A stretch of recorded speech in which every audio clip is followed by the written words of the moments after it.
លេងការក្រឹមក្រឹមក្រហឹមល្វើយល្វើយ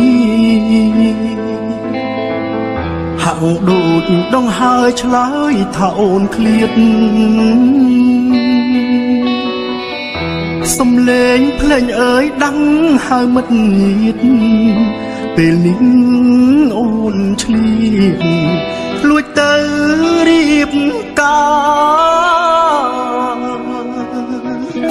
បងធ្លាក់ខ្លួនឈឺព្រោះរោគស្នេហាស្ទើរសងខាជីវ៉ាមកឌឺមិនប្រាប់មួយម៉ាត់ឲ្យបងបានលេងការបាញ់ឈឺប្រហាស្នេហ៍ខ្ញុំមកខាងជាសង្សារមកខាងគិនស្វាមីអូនប្រឹងកាលៃបំផ្លៃចាំងទុំចោតពុកចោតម្ដាយថាអ្នកបងខំធ្វើមកអួនយំបន្លំភ្នែកញៀត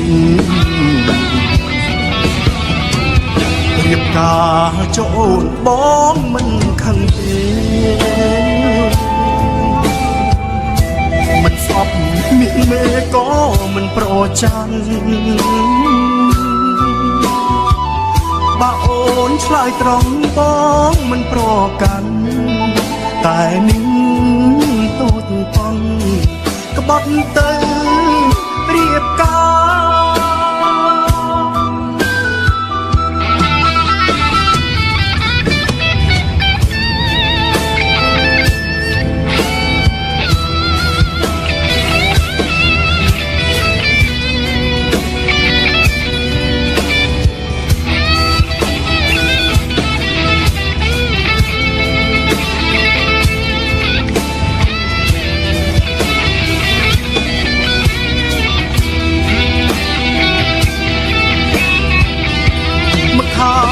ជា